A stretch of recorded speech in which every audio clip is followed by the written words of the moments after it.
बहुत समय पहले की बात है। एक छोटा सा गांव था समंदर के किनारे, नीलपुर। वहां एक नन्हा मछुआरा रहता था। नाम था गोपी। बहुत होशियार और दिल का साफ था। हर दिन की तरह उस दिन भी जब गोपी अपने घर से बाहर निकला तो बोला, आज का मौसम कितना सुहाना है और कितनी अच्छी हवा भी बह रही है। आज तो समंदर में जाने में बहुत ही मजा आएगा।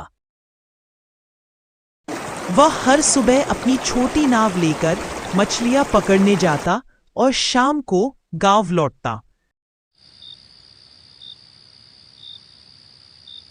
एक दिन जब गोपी समंदर के बीचों बीच पहुंचा, अचानक तेज लहरें उठने लगीं।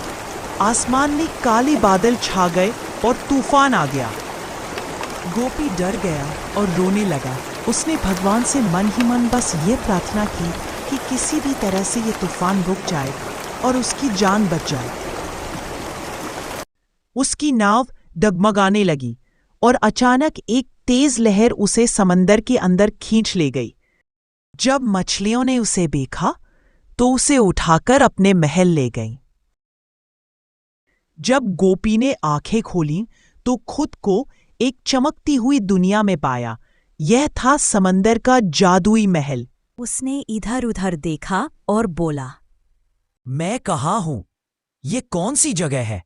मुझे यहाँ कौन लेकर आया? कोई है जो मेरी बात सुन रहा है? जब उसे आसपास कोई नहीं मिला तो वह चलते चलते उस महल के बाहर आ गया और किसी को ढूंढने की कोशिश करने लगा। इसी तरह गोपी उस महल से बाहर आ गया और अचानक उसे एक जल परी दिखाई दी। उसे देखकर वह डर गया। तुम कौन हो? और मैं यहाँ क्या कर रहा हूँ? मुझे यहाँ कौन लाया? और मैं अपने घर वापस कैसे जाऊंगा? क्या तुम सच में एक जल परी हो? मैं समंदर की रानी मोतीमाला हूँ और मुझे बहुत समय से किसी अच्छे इंसान की तलाश है जो मेरे राज्य की रक्षा कर सके। आज मेरा इंतजार खत्म हुआ और तुम ही हो जो हमारी मदद कर सकते हो। मैं आपकी कैसे मदद कर सकता हूँ? मैं तो एक साधारण सा इंसान हूँ जो समुंदर में मछलियां पकड़ता है और उससे कुछ पैसे कमाकर अपना जीवन यापन करता है। मैं आपके लिए कैसे और क्या कर सकता हूँ? तुम एक अच्छे और सच्चे इंसान हो, इसीलिए हमारे समुद्र के देवता ने तुम्हें चुना है। तुम बहुत अच्छे इंसान हो और तुम ही हो जो हमारी मदद करेगा हमारी जादुई छड़ी को उस दुष्ट काली नागिन से लाने में। पर मैं आपकी मदद कैसे करूंगा? मुझे तो इस समुंदर के बारे में भी कुछ नहीं पता, ना ही उस जादुई छड़ी के बारे में पता है और ना ही मैं उस काली नागिन को जानता हूं। उसकी चिंता तुम मत करो, मैं तुम्हें सबसे मिला दूंगी। तुम सिर्फ हमारी जादुई छड़ी को लाने में हमारी मदद करना, जो कि हमारे लिए बहुत जरूरी है इस राज्य की रक्षा करने के लिए। वो छड़ी मुझे मेरे दादाजी ने दी थी। उस दुष्ट काली नागिन ने धोखे से वो छड़ी मुझसे छीन ली। उसके बाद मोतीमाला ने गोपी को आराम करने के लिए उसके कमरे में भेज दिया। एक जल परी भी उसके साथ उसे उसके कमरे में छोड़ने गई। गोपी ने जलपरी से कहा कि उसे बहुत नींद आ रही है और वह इतना थका हुआ था कि लेटते ही उसे नींद आ गई। फिर जलपरी भी वहां से चली गई। उधर दूसरी तरफ उसके गांव में सभी को लग रहा था कि उस तूफान में गोपी डूबकर मर गया, पर उसकी पत्नी को यकीन नहीं था। उसे ऐसा लगता था कि वो जिंदा है। मेरा पति जिंदा है और मुझे पूरा यकीन है कि वह एक दिन जरूर वापस आएगा। तुम लोगों को जो कहना है कहो। तुमने देखा था ना कितनी तेज तूफान आई थी। भला वो जिंदा कैसे हो सकता है? उसकी नाव डूब गई होगी। हाँ, मुझे भी ऐसा ही लगता है कि वो डूब गए होंगे। अब क्या फायदा है? जो होना था वो हो गया। अब तुम भी उसका इंतजार करना बंद कर दो। वह नहीं आएगा। हमने उसे ढूंढने की बहुत कोशिश की। मुझे नहीं पता ये सब। तुम लोगों को जो मानना है मानो, लेकिन मैं जानती हूँ कि वो जिंदा है और एक दिन जरूर वापस आएगा। उसे गांव वालों ने बहुत समझाने की कोशिश की कि उस दिन तूफान में गोपी की नाव पलट गई होगी और नाव के साथ गोपी भी समुद्र में डूब गया होगा। वह हर दिन समुद्र के किनारे जाती और उसका इंतजार करती। हर दिन वह इसी आस में रहती कि आज मेरा गोपी जरूर आएगा, और इसीलिए वह हर रोज वहां जाकर उसका इंतजार किया करती थी। वह सुबह से शाम तक वहीं बैठी रहती, अपने गोपी का इंतजार करते हुए। और फिर भी जब गोपी वापस नहीं आता तो वह रोने लगती, पर हिम्मत नहीं हारती। तुम आज भी नहीं आए, लेकिन मुझे यकीन है कि एक दिन तुम जरूर आओगे, और मैं इसी तरह तुम्हारा इंतजार करती रहूंगी, तब तक जब तक तुम आ नहीं जाते। न जाने तुम कहाँ चले गए हो, जल्दी आओ। मुझे तुम्हारी बहुत याद आती है। उसे बुरा तो लगता, पर फिर भी वह अपना यकीन टूटने नहीं देती। वही जब गोपी दूसरे दिन सोकर उठा तो एक जलपरी ने गोपी को समंदर की हर मछली, सीप और जलचरों से मिलवाया। गोपी ने देखा कि कैसे मछलियां आपस में खेलती है, कैसे रंग बिरंगी मूंगों की दीवारें झिलमिलाती है, और कैसे कुछ बुरी ताकतें समंदर को नुकसान पहुंचाना चाहती है। फिर गोपी महल वापस आता है। रानी मोतीमाला, आपका ये समंदर बहुत ही प्यारा है। ये बहुत सुंदर दुनिया है। धन्यवाद। क्या अब तुम मेरी जादुई छड़ी लाने में मेरी मदद करोगे? हाँ जरूर रानी मोतीमाला, पर मुझे इसके लिए करना क्या होगा? पिछले 300 सालों से वो छड़ी हमारे पास नहीं है। बिना उस जादुई छड़ी के मेरी शक्तियां किसी काम की नहीं है। एक काली नागिन ने धोखे से उस छड़ी को मुझसे छीन लिया है और उसे एक ऐसी गुफा में रख दिया है जिसमें मैं नहीं जा सकती। उसे सिर्फ वही इंसान ला सकता है जो उसकी शक्तियों से अनजान है। मैं उस गुफा में कैसे जा सकता हूँ? आप मुझे उसका रास्ता बताइए। मैं अभी जाकर आपकी जादुई छड़ी लेकर वापस आता हूँ। आपका राज्य हमेशा के लिए सुरक्षित हो जाएगा। सबसे पहले हमें जिन को ढूंढना होगा, वही हमें उस गुफा का रास्ता बताएगा। अगले दिन रानी मोतीमाला और गोपी दोनों ही उस जिन्न की तलाश में निकल पड़े। उन्होंने समुद्र के हर एक कोने में जाकर उस जिन्न को ढूंढना शुरू कर दिया। अचानक समुद्र में उसे ढूंढते ढूंढते उन्हें एक तेज रोशनी दिखाई दी। गोपी और रानी मोतीमाला दोनों वहीं रुक गए और इधर उधर देखने की कोशिश करने लगे, लेकिन उन्हें कुछ भी दिखाई नहीं दिया। तब जलपरी ने कहा, यह रोशनी कैसी थी? यह तो उसी नीले जिन्न की रोशनी की तरह थी। मुझे लगता है वो जिन्न यही आसपास कहीं है। चलो हम और अंदर जाकर देखते हैं कि यहाँ क्या है। अगर हमें वह जिन्न मिल जाता है तो हमें उस गुफा का रास्ता भी पता चल जाएगा। वे अंदर जाते हैं और उन्हें एक बहुत ही सुंदर नीला महल दिखाई देता है जो एक गुफा जैसा था। वह सुंदर होने के साथ साथ मायावी भी थी। जलपरी और गोपी वहां आते हैं और उसे देखकर कहते हैं, मुझे लगता है कि जिन और उसका जादुई चिराग इसी गुफा में है।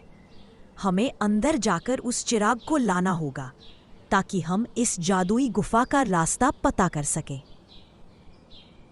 हाँ, चलो हम अंदर जाकर उस जिन से मिलते हैं और उससे पूछते हैं कि वह जादुई छड़ी तक जाने वाली गुफा का रास्ता कहाँ है।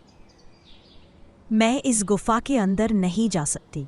अगर मैं अंदर गई तो इस समंदर को खतरा होगा, इसलिए इस गुफा के अंदर तुम जाओगे।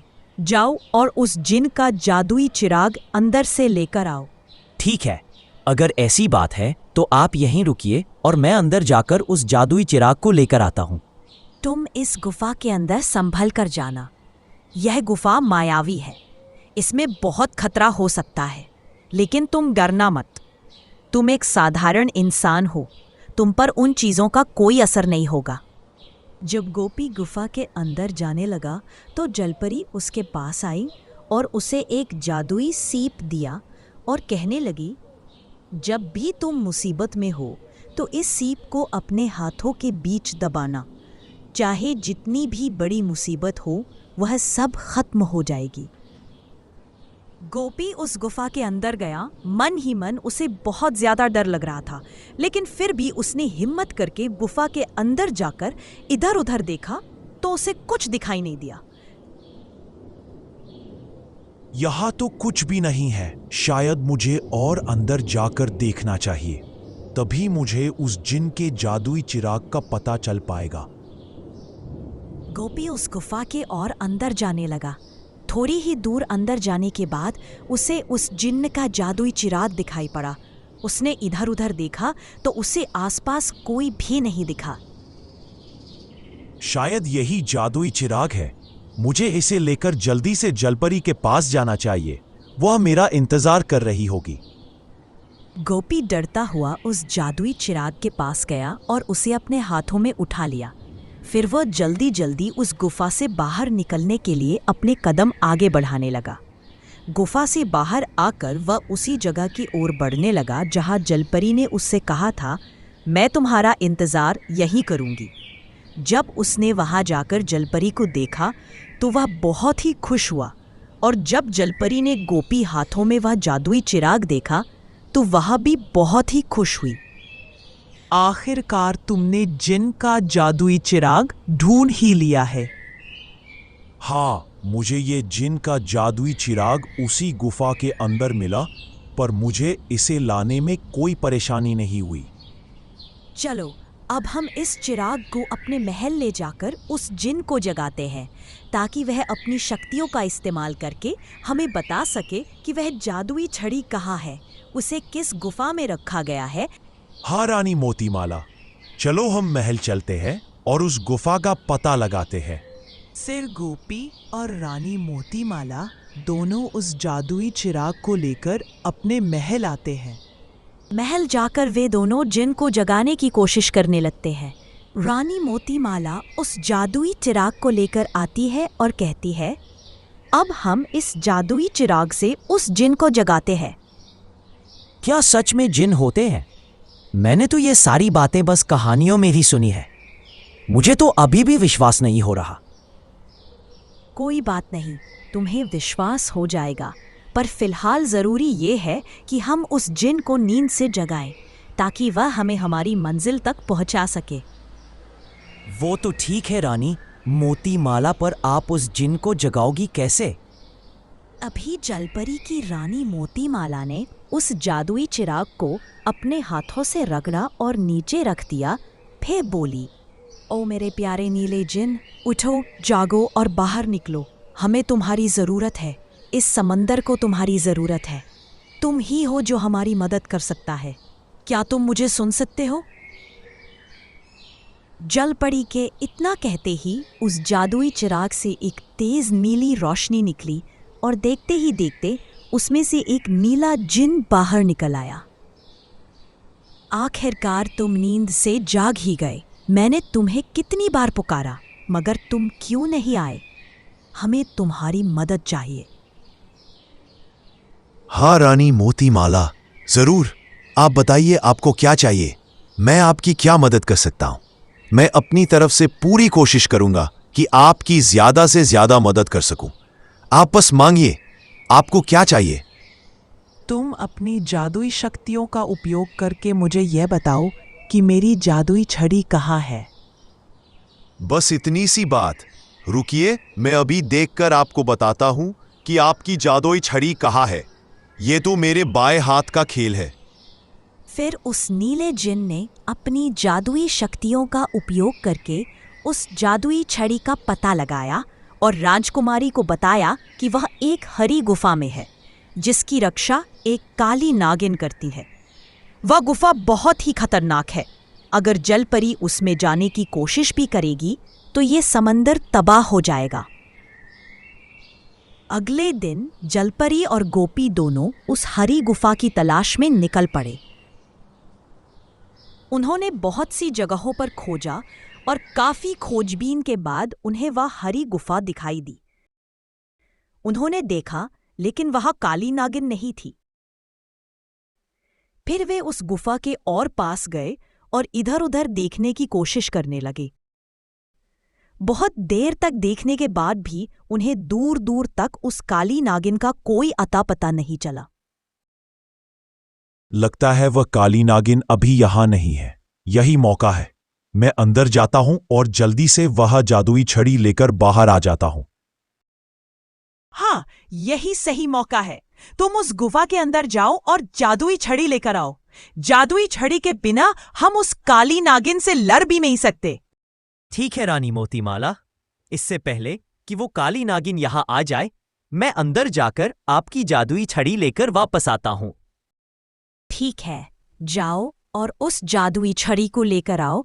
मैं यही तुम्हारा इंतजार करूंगी। फिर गोपी डरता हुआ उस हरी गुफा के अंदर जाता है और इधर उधर देखने की कोशिश करता है। वह धीरे धीरे और अंदर जाने लगता है। फिर ढूंढते ढूंढते वह उस जगह पहुंचता है जहां उसे बहुत तेज रोशनी दिखाई पड़ती है। वहां रुकता है और इधर उधर देखने की कोशिश करता है। जब वह चारों तरफ अपनी नजरें घुमाता है तब भी उसे कुछ नहीं दिखता, तो वह थोड़ा और अंदर जाता है। वहां उसे जादुई छड़ी दिखाई देती है। वहां कोई और नहीं था, तो उसने जादुई छड़ी उठा ली और फिर बाहर की ओर निकलने लगा।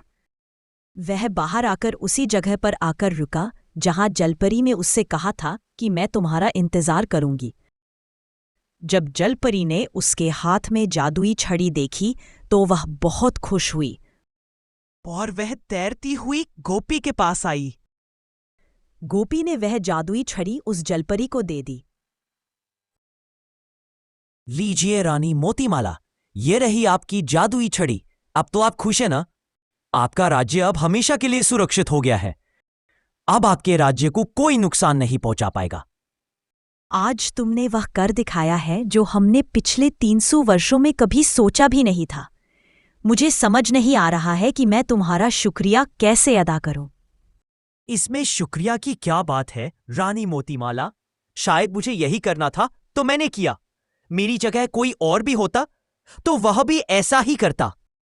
रानी मोतीमाला और गोपी वहां ये सारी बातें कर ही रहे होते हैं, तभी वहां काली नागिन आ जाती है। गोपी की नजर अचानक उस काली नागिन पर पड़ती है। फिर गोपी इशारे में रानी मोतीमाला को दिखाता है और वो काली नागिन रानी मोतीमाला से कहती है, पिछली बार तो मैंने तुझे छोड़ दिया था, लेकिन इस बार मैं तुझे मारकर तेरी ये जादुई छड़ी लेकर जाऊंगी। इतना कहते ही उस काली नागिन ने जलपरी पर अपनी जादुई छड़ी से वार कर दिया। फिर जलपरी ने भी बिना कुछ सोचे अपनी जादुई छड़ी से उस काली नागिन पर वार करके उसे रस्सियों से बांध दिया। फिर जलपरी रानी ने अपनी जादुई छड़ी से उस काली नागिन को इस दुनिया से हमेशा हमेशा के लिए गायब कर दिया। फिर गोपी और रानी जलपरी दोनों वहां से निकलकर अपने महल की ओर आई और वहां सभी को इकट्ठा करके रानी ने कहा, हमें डरने की बिल्कुल भी जरूरत नहीं है। हमारी जादुई छड़ी हमारे पास वापस आ गई है। अब हम पूरी तरह से सुरक्षित हैं। अब हमारा कोई कुछ नहीं बिगाड़ सकता, और नहीं वह काली नागिन अब हमारे पास आ सकती है हमारी जादुई छड़ी छीनने। यह सुनकर जलपरियां बहुत खुश होती हैं और नाचने लगती हैं। गोपी को अब अपने घर की याद आ रही थी। उसी रात रानी जलपरी उससे मिलने उसके कमरे में जाती है। तब गोपी उनसे कहता है, रानी मोतीमाला, मुझे लगता है अब मुझे भी अपने घर जाना चाहिए। मैंने आपका काम पूरा कर दिया। आपको आपकी जादुई छड़ी वापस मिल गई। अब आपका राज्य सुरक्षित है। कृपया करके अब आप मुझे मेरे घर पहुंचा दीजिए। हाँ जरूर, अगर तुम्हारी इच्छा है तो मैं तुम्हें तुम्हारे घर जरूर पहुंचा दूंगी। लेकिन जो कुछ तुमने हमारे लिए किया है वो हमारे लिए किसी सपने से कम नहीं था। तुम्हारा कैसे शुक्रिया करूं, मुझे समझ नहीं आ रहा है। आप भी कभी जरूरत पड़े तो मेरी मदद कर देना और मुझे हमेशा याद रखना। मैं भी आपको हमेशा याद रखूंगा और आज से हम दोनों अच्छे दोस्त हैं। मुझे बहुत ज्यादा खुशी होगी अगर मैं किसी भी तरह से कभी तुम्हारी मदद कर पाई तो मुझे जरूर याद करना। मैं तुरंत ही तुम्हारे पास आ जाऊंगी। इसके बाद गोपी सो जाता है और रानी वहां से चली जाती है। अगली सुबह जब गोपी की आंखें खुलती है तब वह खुद को समंदर के बीचों बीच अपनी नाव पर पाता है। उसे अब यह समझ नहीं आ रहा था कि यह सब एक सपना था या वाकई में ये सब उसके साथ हुआ था। उसने इधर उधर देखा, फिर उसमें देखा कि उसके हाथ में वही जादुई मोती है जो रानी जलपरी ने उसे दिया था, और तब वह समझ गया कि यह सब सच था। उस दिन शाम को गोपी अपने गांव और अपने घर जाता है। उसकी पत्नी उसे देखकर बहुत ज्यादा खुश होती है। आखिरकार उसका विश्वास सच हो गया था। उसका पति अब घर वापस आ गया था। या देखो, मैं तुम्हारे लिए क्या लाया हूं। यह बहुत ही सुंदर मोती है। तुम इसे अपने गले का हार बनाना, यह तुम्हारे ऊपर बहुत अच्छा लगेगा। मुझे तुम्हारी बहुत याद आई। तुम कहाँ चले गए थे? उस दिन तूफान के बाद तुम तो मिले ही नहीं। मुझे बहुत ज्यादा डर लग रहा था कि कहीं तुम्हें कुछ हो न गया हो। शुक्र है कि तुम वापस आ गए। वो बहुत लंबी कहानी है, मैं तुम्हें कभी आराम से बताऊंगा। अभी मुझे भूख लगी है, मेरे लिए कुछ अच्छा सा बना दो। तुम्हारे हाथ का खाना बहुत दिनों से नहीं खाया। हाँ, तुम आराम करो, मैं तुम्हारे लिए अभी तुम्हारे मनपसंद का खाना बना देती हूँ, फिर हम साथ मिलकर खाएंगे। अब गोपी हर बार जब समंदर जाता, एक मुस्कान उसके चेहरे पर होती। वह जानता था वहां कहीं समंदर की रानी और उसका जादुई महल उसका इंतजार कर रहे हैं। सीख, प्रकृति से प्यार करो, सच्चा दिल रखो और कभी हार मत मानो। हर अच्छे दिल के लिए समंदर भी अपने रहस्य खोल देता है।